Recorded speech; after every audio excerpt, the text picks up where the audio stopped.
chatons, j'espère que vous allez bien. Aujourd'hui on se retrouve pour une vidéo où on va se faire un petit make-up d'automne. Ça y est, la période automnale commence, même si continue un peu à faire chaud. Mais c'est pas grave, on s'en fout. J'ai même ressorti un vieux haut vintage de chez Carol, comme ça, que j'aime beaucoup, je trouve très joli. En plus le détail marron là, je trouve ça très beau. Et puis bon, le vintage, ça fait toujours plaisir. Donc on va commencer tout de suite. Donc je vais commencer par mettre ma base. Donc je vais mettre la Sephora Care comme d'habitude, qui est une base très bien pour l'été. Mais comme je l'ai entamée, je voudrais quand même la finir. En plus, j'ai une peau qui est vraiment pas belle ces derniers temps. Donc autant flouter tout ça. Flouter et hydrater surtout. Voilà. En plus, une base de petit budget, ça fait toujours plaisir. Donc j'ai déjà fait mes soins comme d'habitude. J'ai pas vraiment de soins à vous conseiller.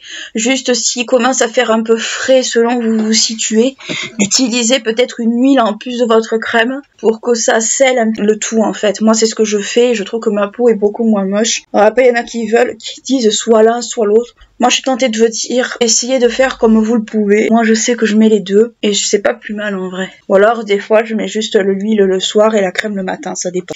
Ensuite pour les contours d'œil, pareil j'ai utilisé ma base REM Beauty comme d'habitude, que je trouve très très bien et très rafraîchissante. Du coup alors c'est vrai que quand il fait frais on n'a pas très envie de trucs rafraîchissants, mais de temps en temps ça peut faire du bien. En plus j'ai le contour des yeux qui est moche, mais d'une mocheté, c'est impressionnant. Hop, voilà pour la base REM Beauty. Je l'utilise assez souvent cette base, alors je pense que vraiment je vais en avoir pour un gros moment avant de la terminer. Mais je la trouve très très bien cette base, honnêtement. Tranquille ou pilou. Ensuite, je vais mettre, parce qu'on a quand même envie d'illuminer un peu tout ça, je vais mettre le Liquid Light de chez Helena Rubinstein. Alors je sais, il n'existe plus, mais vous avez un équivalent chez MAC, qui est tout aussi bien, que j'avais déjà testé, qui est tout aussi bien. C'est pas trop le même genre d'usage, mais c'est le même rendu en fait. Moi je le continue à le mettre parce que je voudrais le terminer, parce que Helena Rubinstein, honnêtement, ça faisait des années avant ce produit-là que je l'avais pas utilisé. J'étais super contente quand je l'ai reçu, mais il y a longtemps. C'était le tout premier produit que j'ai utilisé quand j'ai commencé à tester des produits en fait, quand je commençais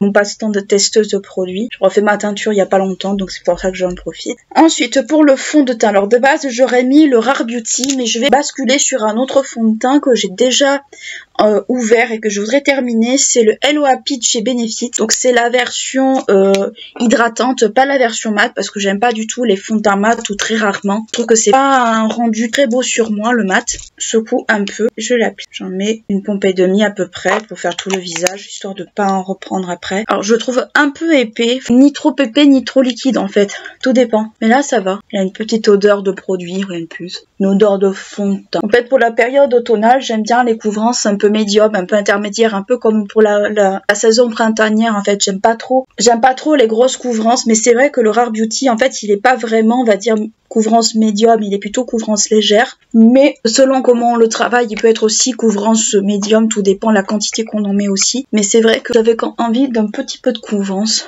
Franchement, c'est pas très beau, ma peau, en ce moment. Et le Rare Beauty, c'est vrai qu'il a tendance à être un peu gras. Mais il est gras, mais sans plus. Alors, il est prévu qu'il ne soit pas gras sur le papier, mais il l'est quand même un peu. Il est quand même un tout petit peu huileux, quand même. Il y a huileux et huileux, quand même. Pour le concealer, pareil, je vais terminer le Dior, le Forever Skin Correct de chez Dior en teinte 1N. Je commence à ne presque plus en avoir. C'est un très très bon concealer que d'habitude j'utilise plutôt en été. Mais là, comme je veux terminer des produits, je le termine, en fait. De toute façon, c'est un produit que je compte racheter dès que je le peux en fait, parce que c'est un produit quand même qui est un peu cher, mais bon je trouve que c'est un bon concealer. Il y en a qui ne l'ont pas aimé, après tout dépend de l'attente de chacun. Moi je sais qu'il répond totalement à mes attentes, je vais pas trop me plaindre, mais je comprends qu'il ne réussisse pas à tout le monde. Concealer, fond de teint, c'est très très très personnel, va convenir aux uns, ne va peut-être pas convenir aux autres. Voilà pour le concealer. Je vais poudrer mon concealer. Alors j'ai terminé la Anastasia, je vais poudrer avec la Too Faced en teinte translucente. Alors c'est la poudre fixante aérienne, elle est pas translucente, hein, elle est pas transparente, elle est colorée. Donc c'est un peu dommage que Too Faced appelle ça translucente en sachant qu'elle est un peu jaune. Je sais pas, je suis pas trop fan en fait quand ils marquent ça, puis qu'après ça l'est pas. Donc c'est une poudre, c'est une poudre libre. Si vous voyez dans le capuchon, elle est pas totalement, là vous le voyez pas à la caméra, mais elle est quasi jaune. Je vais poudrer mon concealer de suite avant qu'il file. Alors après elle est très ton sur moi, mais je préfère honnêtement. Ça faisait un moment que je l'avais pas utilisée. Comme j'ai terminé la Anastasia, j'en profite pour utiliser celle-ci. Et voilà. Ensuite je vais utiliser un contour stick. je vais utiliser le Rare Beauty qui est comme ceci. Donc moi c'est la teinte Power Boost, pas trop en sortir non plus. Et je vais me faire juste un tout petit tracé, sans les cheveux qui s'y mettent, merci. Ouais, en automne, on a tendance un peu à ressortir toutes les teintes un peu marron, un peu burgundy, un peu orangé aussi. On a tendance à ressortir des teintes comme ça. Moi, ça dépend, honnêtement, ça dépend du mood. Je le blend. Alors, c'est juste pour avoir un peu de contour, mais c'est pas vraiment pour avoir un côté trop bronzy, non. Juste pour avoir un peu de contour. En plus, je trouve que c'est un contour qui se dégrade très bien. Et j'aime beaucoup ce format, en fait. Je me verrais pas troquer celui-là contre un autre. Mon miroir qui fait un peu des siennes. Je suis fatiguée, mon miroir. Alors, il est très léger, hein. Le Rare Beauty, franchement, il est super léger. Mais je préfère un bronzer léger qu'un bronzer qui soit trop présent. Je trouve que ça me va pas des masses. Pour le blush, je vais utiliser pareil un crème. Donc, je vais utiliser le Flush Out Crème qui n'existe plus malheureusement. Mais j'ai hâte de voir si les nouveaux blush crème de chez Sephora sont un équivalent de celui-là. Parce qu'en fait, j'ai plus l'impression, au vu de ce que j'en vois sur les images, que c'est un équivalent plus des MAC que de celui-là. Je vais avoir couleur orangée juste là. J'aurais fait des taches de rousseur aussi. Mais bon, les taches de rousseur, flemme un petit peu d'en faire. Mais d'ordinaire, c'est ce que j'aurais fait. Mais là, non, en fait. Parce que les taches de rousseur, il faut aller chercher le truc. Il faut aller chercher une serviette et tout. Et c'était pas trop prévu au programme. Contre les petits cheveux. Alors, je pense que j'ai des cheveux qui commencent un petit peu à repousser ou à se fortifier. Parce que j'ai eu une grosse chute de cheveux il y a pas longtemps. C'était assez atroce. On va mettre peut-être un peu de blush. Il est quand même assez laid celui-là. Je l'aime bien parce que déjà, il prend pas de place. Déjà. Le format prend pas du tout de place, c'est vraiment comme un format gouache et honnêtement je trouve qu'il se dégrade très bien à la peau. Il n'y a pas besoin d'en mettre beaucoup en fait pour que ça soit joli, donc je trouve que c'est un blush qui est très mignon. C'est dommage que mais Sephora ils arrêtent pas mal de produits et ils ne font pas d'équivalent en fait ou très peu d'équivalent, ce qui est assez dommage en fait. Voilà, j'en remets juste un peu parce que quand je vais poudrer bien sûr ça va s'atténuer, ça va disparaître et ce sera bien dommage. Voilà. Ensuite je vais poudrer tout mon visage avec ma poudre Too Faced. Au niveau du contenant, j'ai pas grand chose à dire à part qu'elle fait 17 grammes, je crois, quelque chose comme ça. C'est pas mal, je trouve, par rapport à certaines poudres. Je sais pas si à la houppette elle se prélève mieux, mais moi je sais quoi. À l'éponge, elle a tendance un peu à avoir du mal. Elle a du mal à accrocher à l'éponge, donc je vais essayer au pinceau. Ouais, au pinceau, elle se prélève mieux. À chaque fois que je poudre avec le pinceau, j'ai toujours de la poudre sur le haut. Après ça va, c'est pas trop poudré, ça me va très bien. Quand c'est trop poudré, je suis pas trop fan, du moins ça dépend de ce que je veux. Mais là, je veux pas non plus que ça soit ultra poudré.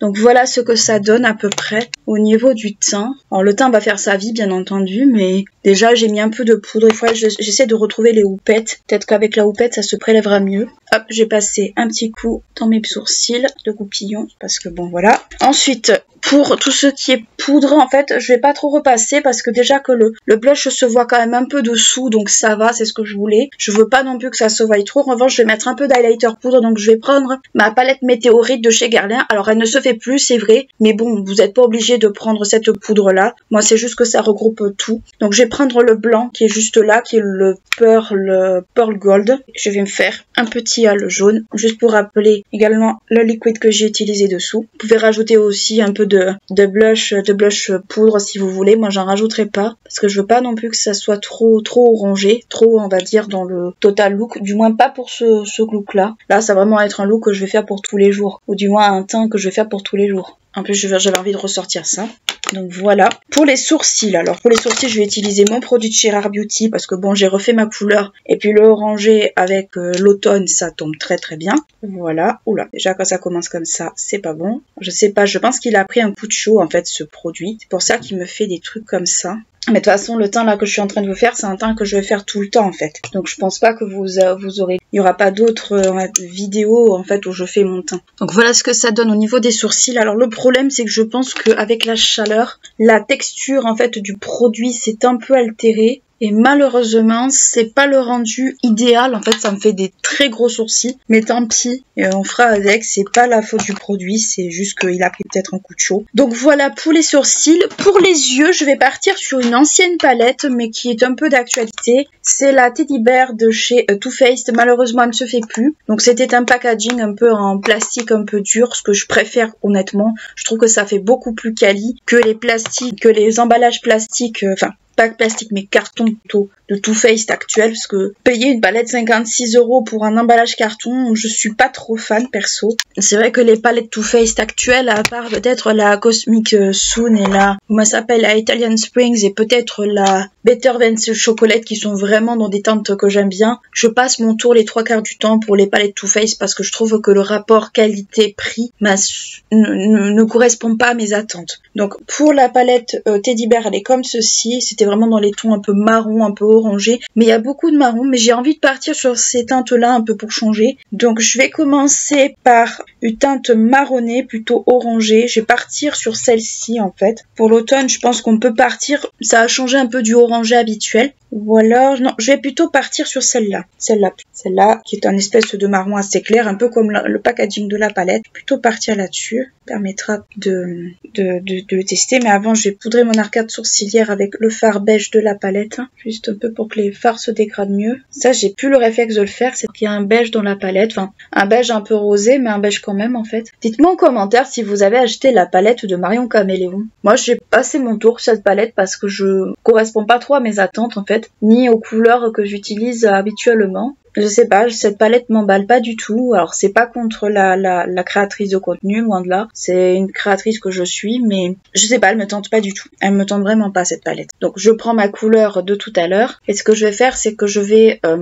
partir du milieu de la paupière et faire comme ça un remonté. Donc là je fais un truc assez grossier, ce qui est normal. Juste faire mon tracé, comme ça que je fais d'habitude de toute façon. Voilà, je fais juste une petite vagounette comme ça. Je fais la même chose de l'autre côté, donc je regarde où se trouve ma queue de sourcil. Donc ça fait très Cléopâtre, hein, je le sais, mais c'est un peu fait pour. Donc c'est un marron très très clair, hein, presque limite. C'est un marron quasi chaud que j'ai choisi. C'est fait un peu exprès. J'ai du mal à le prélever celui-là, je sais pas pourquoi. Si je la penche comme ça sera mieux. Ce que je vais faire, c'est que je vais dégrader en fait, enfin je vais fondre tout le bord. Alors déjà j'ai mis le beige en haut, qui déjà va permettre au fard de se dégrader plus facilement. Et ça va permettre aussi d'atténuer si vraiment c'est trop fort. Bon là c'est pas trop le cas, mais ça aide bien en fait je trouve. Là j'en remets un peu parce que j'en ai pas. En fait j'ai pas la même intensité de ce côté-là que de ce côté-là. Je vais maintenant dégrader mon fard. Je remets un peu de l'autre côté, parce que de l'autre côté, en fait j'arrive mieux de ce côté-là des fois que de ce côté-là. Allez chercher l'erreur, des fois j'y arrive mieux de ce côté-là, de ce côté-là. Je vais prendre un pinceau souple et sans matière et je vais continuer à fondre, mais juste en fait pour que les bords soient pas aussi nets, tout au niveau de l'œil, plus que sur le côté, mais vraiment juste au niveau de cette, juste au niveau là, juste pas que ça soit trop,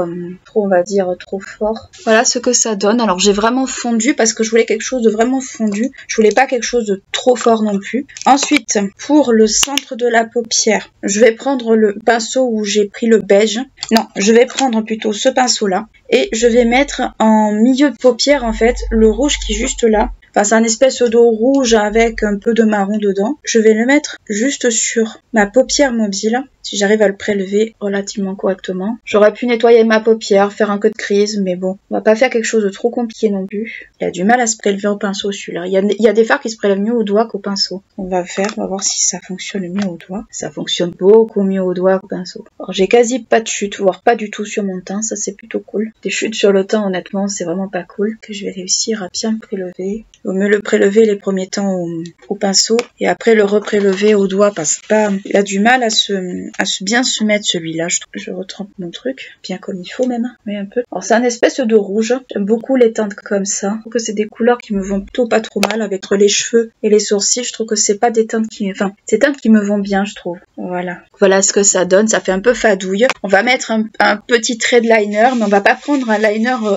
normal, feutre, classique. On va faire un liner avec un fard, ça changera un petit peu de l'ordinaire. Donc je vais prendre la teinte presque violette qui est juste là, voilà, avec un pinceau biseauté. On va essayer de se faire un petit liner des familles. Alors c'est dommage qu'on le voie pas suffisamment, le marron. On le voit pas énormément, mais tant pis en fait, on aura essayé. En fait, à part du noir, souvent pour les liners comme ça, c'est très difficile pour que ça se voie. Puis ça chute énormément sur le teint. Il faut vraiment saturer le poil pour voir quelque chose. Donc j'ai un côté qui est mieux fait que l'autre comme d'habitude. Ça chute parce que le pinceau est un petit peu rêche. Je suis pas très fan du résultat, c'est bien dommage. Je vais passer un coup de propre avec le beige. Au niveau de l'arcade et tout, je vais passer un petit coup de propre, comme toujours en fait. Si vous avez peur de vous tromper, dites-vous qu'un fard beige, en fait, ça sauve tout. Mal de chute sur le teint. Quand vous faites des liners poudrés, en fait, vous avez une chance sur 2 que ça chute de ouf, en fait. Je me suis foirée sur un œil. Faut que je m'entraîne plus au liner comme avant. Donc voilà ce que ça donne. J'aurais pu faire un liner noir, mais j'avais envie un peu de changer. Ensuite, pour le crayon, je vais prendre le Killer Liner en teinte Gingerbread, si je me souviens bien du nom. Oui, c'est bien ça. Pour une fois, je l'ai taillé et je vais passer un petit coup. Voilà ce que ça donne avec le liner, enfin avec le crayon. De suite, ça réveille un peu. Pour le mascara, le mascara, on va pas le chercher trop loin. On va prendre le Rare Beauty, comme ceci. Il y a beaucoup de produits Rare Beauty, je sais, mais bon, c'est des produits que j'avais déjà achetés il y a longtemps, que je voudrais terminer. Je m'en suis mis en haut de la paupière, c'est génial. Décidément, il n'y a rien qui va aujourd'hui. J'aime vraiment pas la prise en main de la miniature de ce mascara, honnêtement. Ouais, j'ai changé du Estée Lauder il y a quelques temps parce que j'en avais un peu marre. Et c'est comme ça fait partie des 2 mascaras que je voudrais terminer avant un bon moment. J'ai décidé de sortir celui-là un petit peu des placards, du pot. Alors je pense que ce mascara va me faire un peu mentir. Un peu comme le Dan Girl en fait de Shade Faced. Le Dan Girl au début j'étais pas très fan et puis plus je le travaillais, plus je l'utilisais, plus je l'appréciais en fait. C'est possible que celui-là me fasse aussi mentir à ce niveau-là. Et voilà. Donc voilà ce que ça donne avec le mascara. Il me fait pas une courbe de ouf, mais ça passe en vrai, ça passe totalement. Ensuite, pour les lèvres, on va faire un truc ultra simple. Je vais prendre mon Fenty Glow. Voilà, pas besoin de davantage, parce que c'est une couleur que je peux mettre été comme hiver ou même à l'autre. Voilà pour le petit look d'automne, que j'aime beaucoup, que je trouve très mignon. Ça change un peu du orange et du rouge, même s'il y a un peu une espèce de rouge au niveau des yeux, mais c'est un rouge qui est pas non plus trop fort. J'aime beaucoup ce petit look, je le trouve très mignon. Je trouve que pour l'automne, ça peut totalement passer, ou même pour toute l'année si on veut. Mais je trouve que pour cette espèce de demi-saison un peu incertaine, je trouve qu'il est relativement pas mal. Donc voilà pour mon petit look, j'espère qu'il vous aura plu. N'hésitez pas à liker, clocher la vidéo si elle vous a plu, vous abonner à la chaîne si ce n'est pas encore fait. N'hésitez pas à me rejoindre sur mes réseaux sociaux Instagram et aussi sur mon Spotify pour les podcasts du vendredi, même si ces derniers temps c'est un petit peu aléatoire. Et ce serait bien qu'on arrive aux 200 premiers abonnés d'ici la fin de l'année. Moi je vous fais de très gros bisous et je vous dis à bientôt. Ciao.